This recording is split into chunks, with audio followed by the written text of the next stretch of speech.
A wildlife reserve for animals is putting up new chain-link fencing to enclose the park. They have ordered a total of 55 miles of fencing. How much total fencing will be left over if they use exactly what they need in the map below?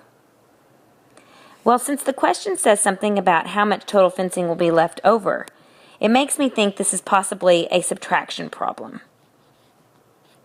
However, we have to first figure out what we are subtracting. And they specifically ask for how much total fencing would be left over. So the first thing we need to do is figure out how much total fencing is needed in the picture, since we already know that 55 miles was purchased. So before I ever begin, I want to add up these numbers to figure out how much exactly is needed. When you add up these numbers, you need to line up your decimals. I will change my pen color, make it where I can see a little bit better.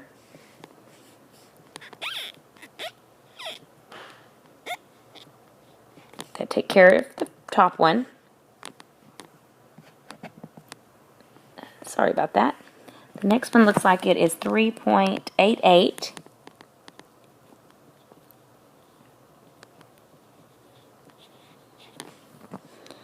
.54,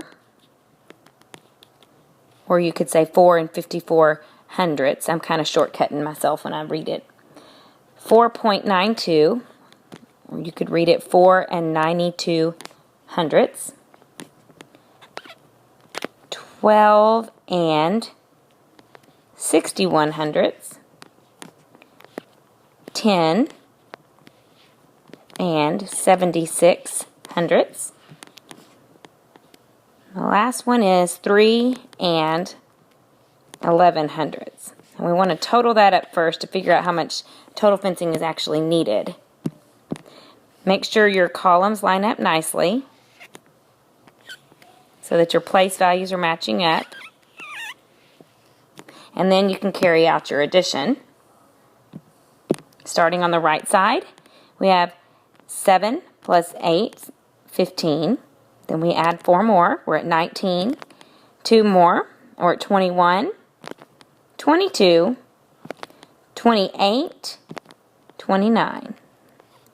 Carry your 2 to the next column. We have 2 plus 8 is 10, plus 5 more is 15, plus 9 more is 24, plus 6 more is 30, then 37, plus 1 is 38. Carry your 3.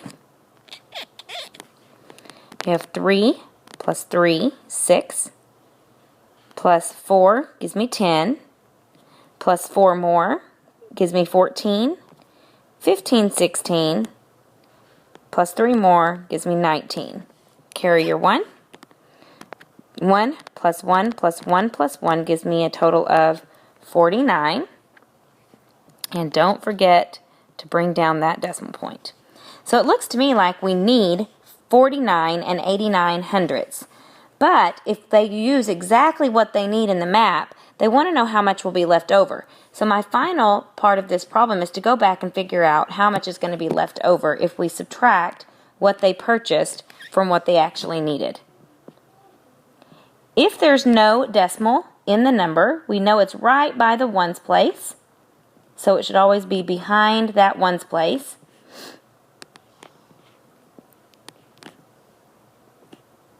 And then we need to fill our empty spots with zeros. And we line up our decimals before we start our subtraction.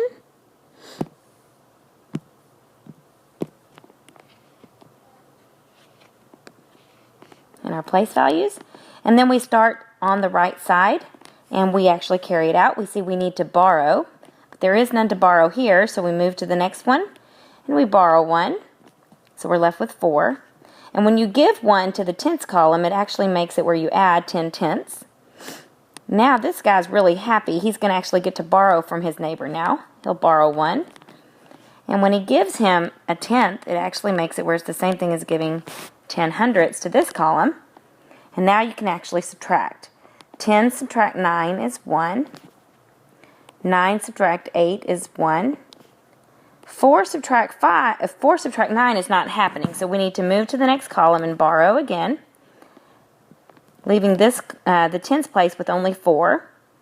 But when you give 10 to the ones place, you actually have 10 and 4 now, which means we're working with the number 14 total that actually this column will have. So 14 subtract 9 is 5. And then the last column, 4 subtract 4, gives you nothing. Don't forget to bring down that decimal point.